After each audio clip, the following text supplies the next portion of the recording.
Hello everyone, I am SHADAT from SHADAT'S DAYOUT. I am back another camera comparison video. Today video about is Redmi Y3 and Mi A3 camera compare. So guys, start the video.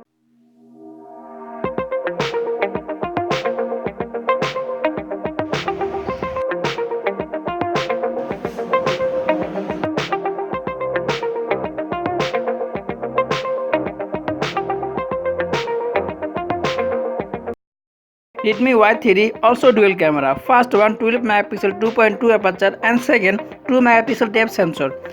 Mi A2 main dual camera. First one 12 megapixel with 1.8 aperture and second 20 megapixel 1.8 aperture depth sensor.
Let's move on selfie camera. Redmi Y3 single 32 megapixel 2.2 aperture and Mi A2 single 20 megapixel 2.2 aperture selfie camera.